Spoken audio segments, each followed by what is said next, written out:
and today we're going to talk about everybody's favorite topic, aliens. You see, the world is alive, and it manifests in all kinds of ways. Why shouldn't there be beings who live in forests? Why shouldn't there be beings of the air? You know, just like in the old days, they talked about these things. I think my primary interest is in what it does to my mind. In a form that protects us from this nonsense. So why would we want to invite in the very thing we're actually asking to be kept out, right? To be pacified and regulated. It's not spacemen. It's not people coming from other worlds. That may have happened, and it may occasionally happen. Such things are possible.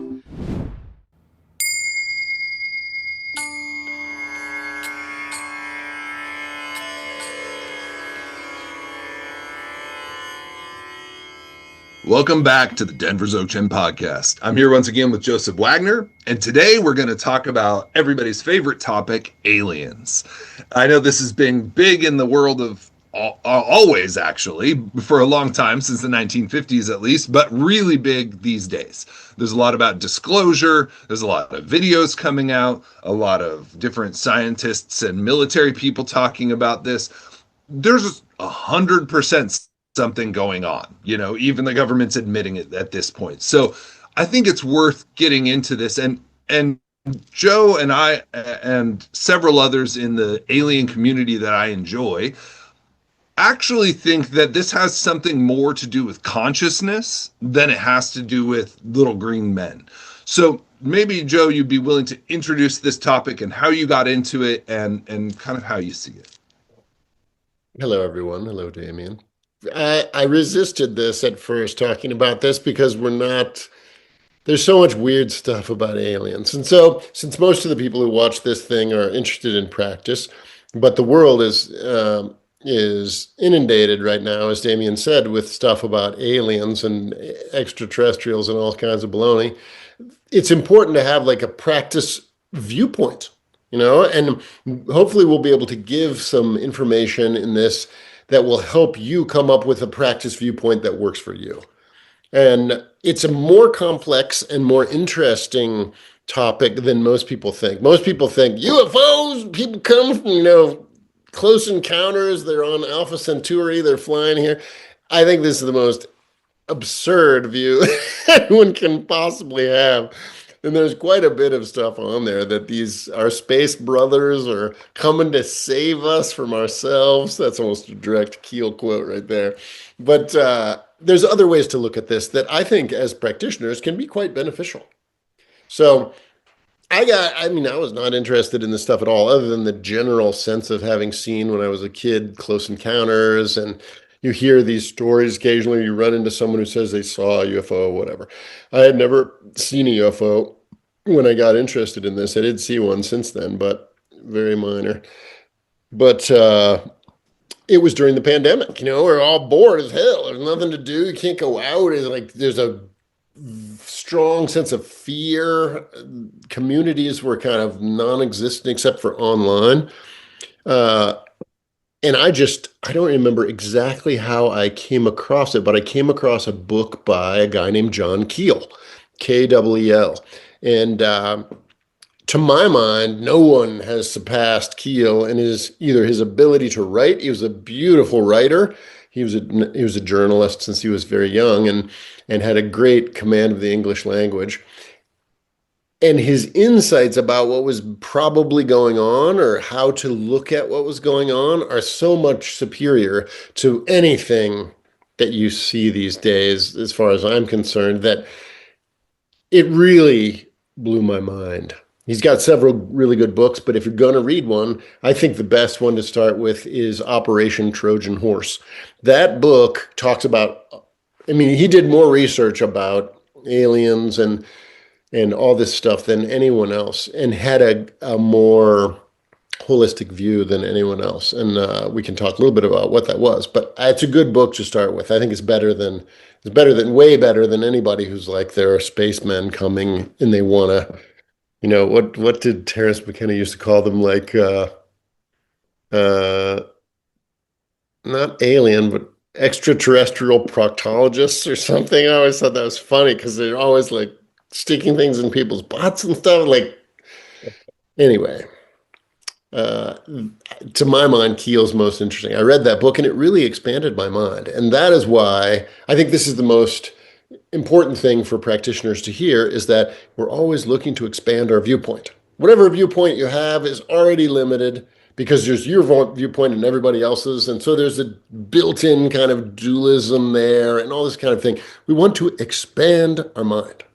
And reading this kind of stuff can both expand your mind and expand your worldview. You kind of think like, whoa, when you read these kind of materials, what you realize is seeing spaceships or whatever they happen to be, some kind of apparently non-human craft, unidentified flying objects, is extremely common, and even way weirder things like interacting, not just seeing, but interacting with beings that apparently seem to be very different than humans, non-humans, is so common just based on how many reports there are and how frequently they come out. And those are only the ones that are reported on. Somebody today in the world, maybe many people are having interactions with these beings right now, today. That is an outrageous thing to think. And to me, that was the biggest thing I got out of it. I was like, this is really happening. This is not something that happened like only to Barty and Benny Hill, the first contactees in the 50s. This is happening all the freaking time.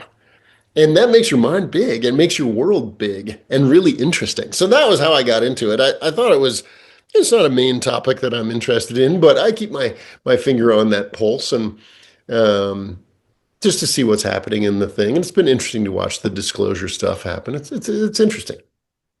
Yeah. Well, I think what the revelation for me is I'm still open to the idea of biological aliens.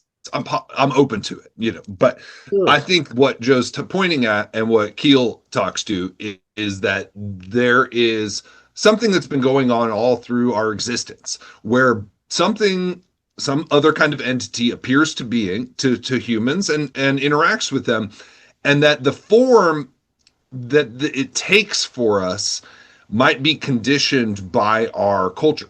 So in the past, we might have called them the Fae, and currently we might call them aliens, but those might actually be the same thing, right? That like Carl Jung talks about, this archetypal projection, that we have a kind of cultural vision. And so as things have become technological and Star Trek has come into the newest sphere, and then that's sort of like how it manifests. It's like we're interacting with something more spiritual, and that how it appears to us has some kind of conditioning going on based on our mind, and that's actually a better explanation for most of what's happened in terms of abductions and visitations and contact, that it's kind of a non-material reality. And that Tibetan Buddhism has the 8 classes of spirits, right? Like these are the major types of spirits that are acknowledged within this worldview.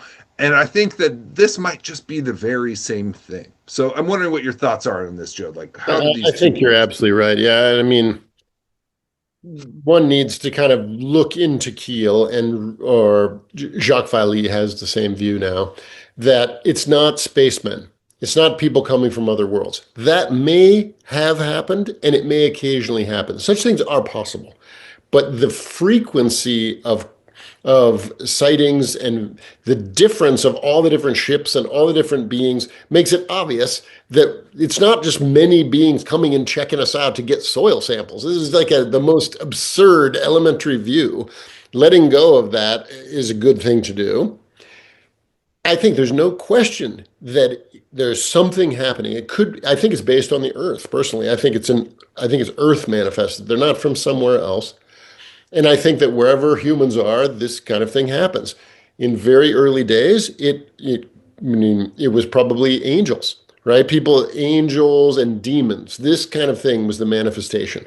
Then later, the fairy faith became huge and people saw fairies everywhere. I mean, I know people who've seen fairies. I'm unfortunately have not seen one. I'm a member of the Fairy Investigation Society, which you can join also on Facebook if you want to. And I'm going to spend a little bit of time this summer in Iceland, a place where the fairy faith is the strongest in the world. I think this stuff is cool. They were fairies for a while. Then, as we became, just like Damien said, became more technological, they start to appear as aliens, spacemen, or whatever, this kind of thing. Then there's this idea that they're the Greys, right? With Whitley Strieber and Communion, the big-headed, big-eyed, kind of no-mouth, sort of whatever. They come in many forms, and why they shouldn't also be related to the 8 classes of gods and demons, obviously they are. It's the same freaking thing, obviously. And for us, because my worldview is a technological, modern worldview, what might appear to my teacher in Tibet as a Tsen demon, those red demons that live in cliffs, might appear to me as some sort of alien or some sort of a different way, a fairy, if I'm interested in fairies. The interesting thing to think about is they're out there. It makes the world more fascinating. I want a world that has aliens in it, whether they're aliens from other worlds or aliens from Tibetan mythology doesn't matter so much to me. There was also a period where, before this modern period of spacemen, where a lot of people saw gods, like Greek gods. How's that about? What's that about? It's got to be something that's manifesting into our experience, kind of co-emergent with us as humans. That has always been there. If you read the Gospel of Enoch, where did Enoch go? He went on a spaceship to other worlds to see different ways that people live. And it's very interesting, and there's quite a bit in the Bible. Ezekiel saw the wheel, all that stuff. There's an argument to be made that the occurrences at Fatima and Lourdes were also aliens, and very interesting stuff. I like this primarily because it expands the mind. And it also gives us an opportunity to see, to have a more kind of Gaia-based worldview where we really see the world is alive and it manifests in all kinds of ways. Why shouldn't there be beings who live in forests? Why shouldn't there be beings of the air? Just like in the old days, they talked about these things. I think my primary interest is in what it does to my mind. It makes the world less boring. It makes the world more vast and more populated by interesting beings. You never know where they're going to show up. Yeah, and the materialist worldview is the most detrimental of all views. I really believe this. And so, like, getting over seeing everything as just stuff, which is so nihilistic and terrible. Instead, to see we live in a living universe, and that, we can make a good relationship and expand our compassion and loving kindness. And it also explains why some of these encounters are incredibly apparently beneficial. Like, people get information or insight or new technology or this sort of thing. And sometimes it's not so good and they make you sick and people die and people go crazy. So we have these two juxtapositions, and that kind of makes sense that in the 8 classes, you have kind of benevolent spirits and we have kind of not so benevolent spirits, and making a good relationship to these things is probably a good idea. And to understand that it's a consciousness interface, not just like an entity out there somewhere which is extremely dualistic. Like it's a connected thing and relating to that. Yeah, I think you're absolutely right. Something you said made me want to say something, because we never know who's watching these podcasts. One of Keel's major insights is that research into UFOs, whatever this whole thing, we'll just call it UFOs, is not good for you generally. And I think that's everyone should be aware. Too much interest in this stuff, too much research of it and interviewing people who've had these experiences can be disturbing to your psyche. Everyone should know that. Having an interest in it, reading a few books, hey, it's cool. But it's a dark world, and what we could call occult forces are real. And if you're a practitioner, you're more sensitive to these things than other people are. So although it's okay to research this a little bit or to be interested on some level, I think too much interest can be unbalancing for people, especially if you're already unbalanced. This world runs right up against the whole world of channeling and automatic writing, all of stuff which has almost no benefit for any practitioner. You have to be careful. I'm going to just say in parentheses, because some of the people who listen to this podcast are practitioners. At some point in your practice, you may interact with yidams. You may interact with Guru Padma Baba. On some level, this is okay. Putting too much in that and getting this sense like maybe I'm a Tirtan kind of thing is not good. And I'm not the only one to say it. I remember having a conversation with Erik Pema Kunsang about this exact thing, and he's like, be careful. Tell your people, my people in my Sangha, be careful. You have to be careful. Our psyches are very sensitive. And as practitioners, our goal is to expand our minds, which is good for the most part. We just want to make sure that we remain grounded. Our world is the primary world. If you're interacting with too many spirits, too many angels, too many whatever, disincarnate humans, whatever baloney, it can be very disturbing. So I just thought that's important, in parentheses. Otherwise, people can get kind of like, Joe and Damien said it was good. And then next thing you know, you're like kind of crazy. And this is not good. Practitioners should not be crazy. You need to be together. Our world is the most important one. But, it's also cool. It's cool stuff. Well, the Tibetans were not cavalier about this sort of thing at all. They took these spirits seriously and saw them as dangerous in many levels. So when we're doing, if you have a Sirkim practice or something, you're making a little bit of a gesture to these beings, but it's couched in your protection in your mandala with your teacher and the lineage and all of that, and that's important. So you have these people who are like, picking up a book on witchcraft or whatever, and they start summoning whatever. You're opening your mind to things that you don't know what you're asking for.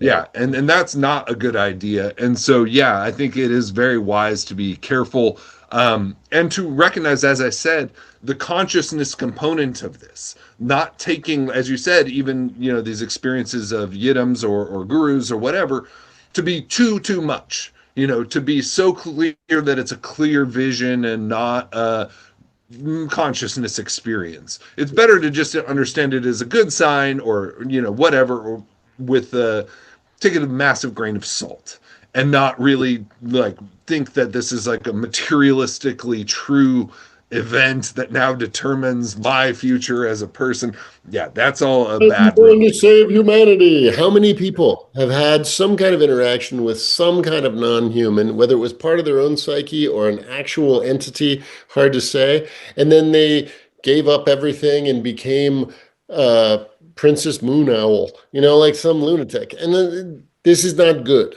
So that's all I meant to say in that. Too much interaction with this is very destabilizing. And the fact is, everything is illusory. That's the position of us as practitioners. Everything's illusory. So, as Damien said, massive grain of salt. Keep it light. Keep it light. The occult is dangerous. Why is it dangerous? Not because you're going to summon up the devil, but because you're going to summon up part of you which believes in the devil, and that's going to have its own strength, and that can be very difficult to get rid of. If you think about Alexander David Neal doing that tulpa manifestation that she talks about in Magic and Mystery in Tibet, where she imagined this monk until somebody else saw the monk. You don't want to do this too much. Too much occult, not good. That's very dark, right? Darkness is a little dangerous. It points to the technology of visualization and, what we're up to in Tantra. We're using this carefully crafted system for modifying kind of the hardware and software of our mind, and that it really can go in a lot of directions. I know, I'm sure we've all had the experience, like if you start noticing 11:11 on your clock. Mm. And then you'll start seeing it constantly, and then it can become like Everyone, you right? can A whole movie about that, right?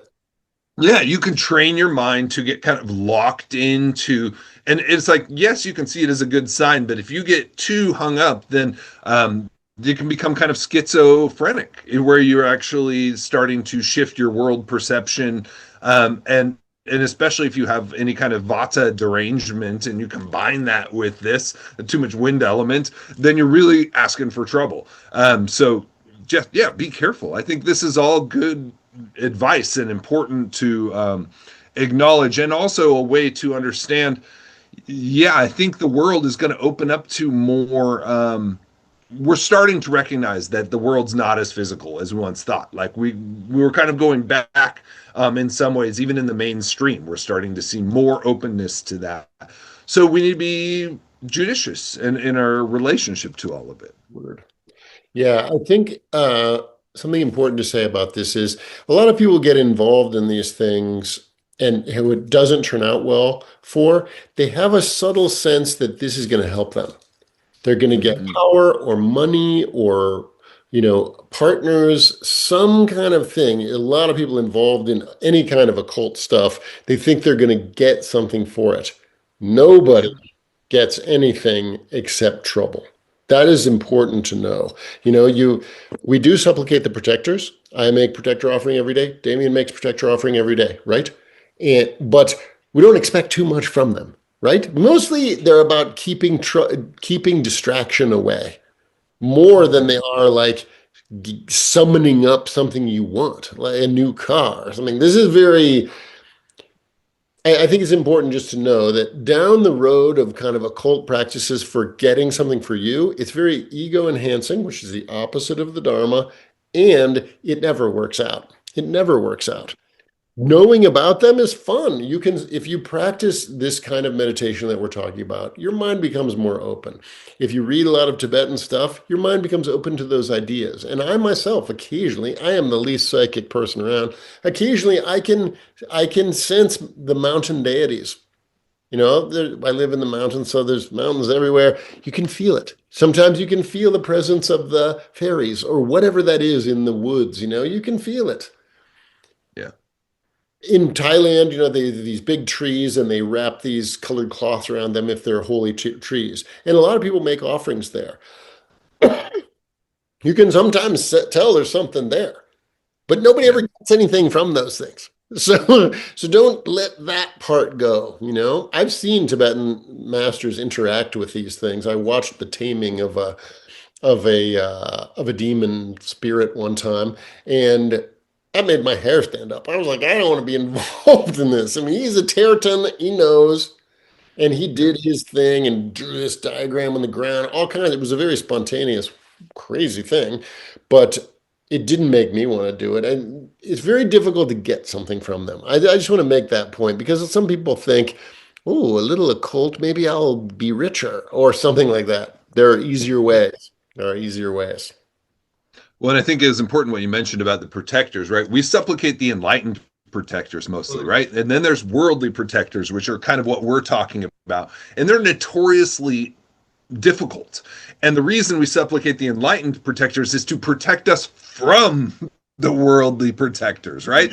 They manage them. They're their managers, and we're relying because what are the enlightened protectors other than the manifestation of our guru in a form that protects us from this nonsense? So why would we want to invite in the very thing we're actually asking to be kept out, right? To be pacified and regulated. We don't want to ask them to come in. We want them managed. So that's why we make our offering to their managers. Yeah. If this kind of thing, aliens and researching this stuff and Skinwalker Ranch, whatever kind of weird stuff excites you and gives you energy that you can use toward your practice, it's good. Makes your view of the world more vast and you appreciate more what an interesting world we live in and the possibilities there. Good. If if some part of you is like, I wonder if maybe my life will be easier or I can control my neighbor or whatever, this is something really to be careful with. because that's Yeah. the ego, right? The thing we're trying to see is non-existent or to eliminate, depending on your viewpoint. And a lot of this stuff is only enhancing that. Whether it's Yeah. dark magic, black magic, kind of occult stuff, voodoo, whatever, or if it's even like just thinking too much about aliens, it's only a little dangerous. So good to know about and exciting to think about the infinitely populated world, but Yeah. also a little bit distracting sometimes. And I think if you people who have a strong connection to the shamanic side of things, the way to go is to get into Chod. You Yeah. find a lama who's an expert in that system of practice. And because Chud is inherently bodhicitta motivated, it's inherently bodhicitta oriented, it protects you from these deviations you're talking about. But if like there are people who just have psychic sensitivity and they do feel these spirits everywhere and do Yeah. have this connection. Yeah, like I'm like you, I'm not very psychic at all. But for people who are, then a method in a system like Chud is kind of perfectly designed to support somebody like that. Well said. I'll close my part. I was reading some of the biography of Poonjaji, an Indian guru who died not long ago. Very interesting, a teacher of some friends of mine.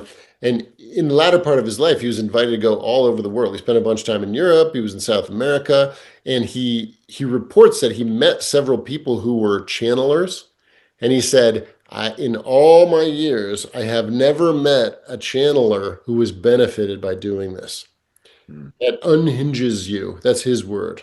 And we don't want to. We want to be more hinged, not less hinged. So keep yourself on that stroke, and then you can do what you want. But if you deviate, and it starts to be like Guru Rinpoche is telling me, then the next thing you know, you're like shooting up the mall because Guru Rinpoche told you to. There's lunatics everywhere. We don't need more of them, right? We don't Yeah. need.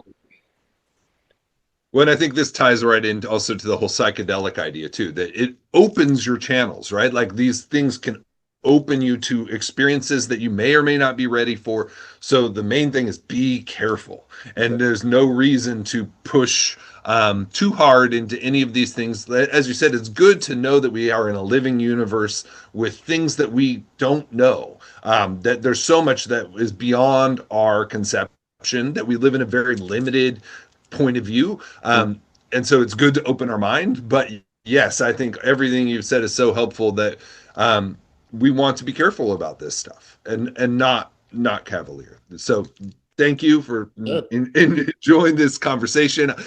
I hope our listeners enjoy it. I know it might sound a little bit like depressing. Oh, super exciting. I watched X-Files every week as a kid, and that show just like Yeah. inspired me because it's just like life is boring and you want something exciting to happen, like aliens to land in your backyard. But there's so much magic in the Vajrayana that you'll find just by practicing this. And yeah, so I think it's just good to have this whole big perspective, and keep it couched in wisdom and bodhicitta, and you'll be just fine. So thanks Well for said. watching as always. And a reminder that we have our weekly live meditation Wednesday nights at 5 p.m. Pacific time, on YouTube Live. So check that out if you want to join Joe as he leads a little meditation and some different fun, cool stuff you might encounter there. I think you might enjoy it. So check in. We're starting to build a little community. And please like, share, subscribe to our channel. We appreciate all of that very much. It helps us with the algorithm. Thanks for watching, and we'll see you next time.